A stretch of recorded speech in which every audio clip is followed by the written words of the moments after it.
हरियाणा सरकार अब तक मनीषा के बलात्कारियों को ढूंढ तक नहीं पाई, उसे सजा देना तो बहुत दूर की बात है। इस बीच बलात्कारी बाबा डेरा सच्चा सौदा प्रमुख बाबा राम रहीम एक बार फिर से पेरोल पर जेल के सलाखों से बाहर आ गया है। वो भी किसी जरूरी काम के लिए नहीं, बल्कि अपने जन्मदिन के जश्न को मनाने के लिए। आप सोचिए, एक बाबा जिस पर 2 साध्वी के रेप के साथ एक पत्रकार की हत्या का आरोप लगा, जिसे 20 साल की सजा सुनाई गई, वो बाबा जब चाहे अपनी मर्जी के हिसाब से 1-2 दिन नहीं, बल्कि कभी 21 तो कभी 50 दिन के पेरोल पर जेल से बाहर आता है, आराम से खुली हवा में सांस लेता है, एंजॉय करता है और सरकार से ज्यादा सवाल ना पूछे जाए इससे जेल में जाकर दोबारा बंद भी हो जाता है। बावजूद इससे सरकार से कई बार सवाल पूछे गए कि आखिर एक बलात्कारी को इतना आराम क्यों दिया जा रहा है, कि आखिर ऐसा क्यों हो रहा है। सरकार चू तक नहीं कर पाती। ऐसा लगता है कि राम रहीम के हाथ में कोई तो चाबी है, जिसे घुमाते ही हरियाणा के राजनेता से लेकर राजनीति तक बाबा राम रहीम की मुट्ठी में आ जाते हैं। क्या यही है हमारे देश में बलात्कारियों के लिए कानून? और अगर नहीं तो हरियाणा में कानून की धज्जियां क्यों उड़ाई जा रही है? एक बलात्कारी को इतने सम्मान के साथ अंदर बाहर क्यों किया जा रहा है?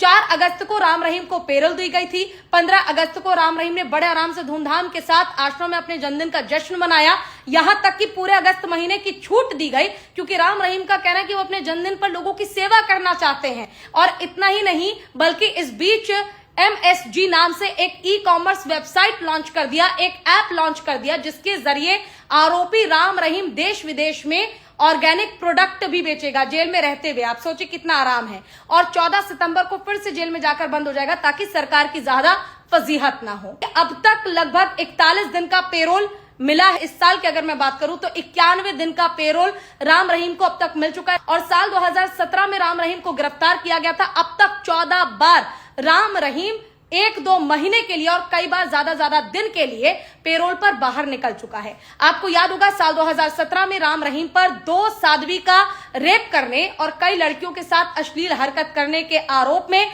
एक पत्रकार की हत्या करने के आरोप में 20 साल की सजा सुनाई गई थी। इतना ही नहीं, बल्कि अपने मैनेजर की भी हत्या राम रहीम ने कर दी थी, ताकि ज्यादा खुलासे ना हो जाए। और इस मामले में भी CBI कोर्ट ने राम रहीम को उम्र कैद की सजा सुनाई थी, लेकिन बाद में न जाने कैसा चक्र घुमा और उस मामले से राम रहीम को बरी कर दिया। पर अब भी 20 साल की सजा राम रहीम काट रहा है। ऐसे में सवाल यह उठता है कि हमारे देश में क्या रेप को इतना मामूली समझा जाता है कि बलात्कारियों को इतना आराम दे दिया जाता है? हम कैंडल मार्च पे मोमबत्ती लेके निकल जाते हैं, लेकिन आपको लगता है इसका कोई असर सरकार पर होता होगा? कुछ असर नहीं होता। फिर चाहे वो जम्मू कश्मीर में बच्ची का रेप हो जाए, पश्चिम बंगाल में डॉक्टर का रेप हो जाए, हैदराबाद में किसी का रेप हो जाए, ग्रेटर नोएडा में लड़की को जलाकर मार दिया जाए, या फिर हरियाणा में खुद मनीषा का रेप के बाद हत्या कर दी जाए और सरकार उसे सुसाइड बता देती है। अब इस पर आपका क्या कहना है, कमेंट करके जरूर बताइएगा, क्योंकि मेरे नजरिए से हमारे देश में रेप का कोई समाधान नहीं है।